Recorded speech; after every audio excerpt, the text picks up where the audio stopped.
நம்ம சமுதாயம் தெரியுமா இன்னைக்கு இந்த மாதிரி அழிஞ்சு போறதுக்கு காரணம் என்ன சொல்லுங்க? பணம். என்னடா பணம்னு சொல்றான்னு யோசிக்கிறீங்களா? ஓகே, நான் சொல்றேன் பாருங்க, என்னோட விளக்கத்தை பாருங்க, உண்மையா இல்லையாண்டுன்னு.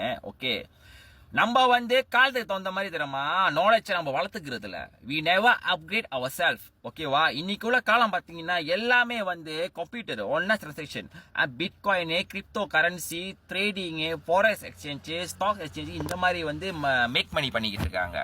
ஸோ நம்ம பகுத்தறிவு இல்லை, படிக்கும் போது படிக்கிறதும் இல்ல. ஆனா வயசு ஏற ஏற ஆசை மட்டும் நிறைய இருக்கு. பணக்காரனா வாழணும், நல்லா சமுதாயத்துல நல்லா பெருமையா வாழணும்னு அந்த ஆசை மட்டும் இருக்கு. ஆனா பகுத்தறிவு இல்ல. சோ நம்ம பேராசைய நிறைவேற்றுறதுக்கு பணம் தேவை. சோ இப்ப பணம் தேவைன்னா என்ன பண்ணுவாங்க? தவறான பாதையில சம்பாதிக்கணும்னு புத்தி போவோம்.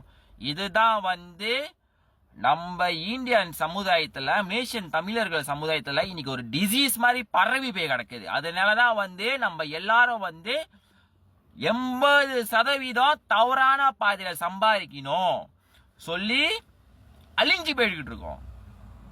ஓகேவா? இத நான் ஏன் சொல்றேன்னா என் அனுபவத்துல சொல்றேன். ஓகேவா? விட்டுதா பிடிக்கலான்னு சொல்லி நான் ஒரு காலத்துல தவறான பாதையில காலை வச்சேன. அதனால நான் அனுபவிச்சத பகிர்ந்துக்கிறேன். இவ்வளவுதான். ஸோ தம்பிங்களா, நீங்க ஸ்கூலு முடிஞ்சு இன்னைக்கு ஒரு 20 வயசு 19 வயசுல இருக்கிறீங்களா? இப்ப இந்த வயசுல இந்த ஸ்டேஜ்ல நீங்க எடுக்கிற முடிவு தான் பின்னால ஒரு 30 வருஷத்துக்கு நீங்க யாருன்னு தீர்மானம் பண்ணும். ஸோ தவறான முடிவு எடுத்துடாதீங்க, ஆத்திரத்துல மட்டும் முடிவு எடுத்துடாதீங்க. அதே நேரத்தில் அண்ணன் நொன்ன மண்டை கொண்டன்னு வரவங்க எல்லாத்தையும் தூக்கி போடுங்க. ஓகேவா? நாலேஜபிள் பர்சன், நல்லா அறிவுள்ள பர்சன், பிஸ்னஸ் மைண்டட் பீப்புள் கூட பழகுங்க. ஓகேவா? ஸோ இதுதான் நம்ம சமுதாயம் ரொம்ப பின்தங்கி போகுது.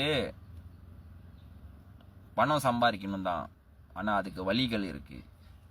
நன்றி, வணக்கம்.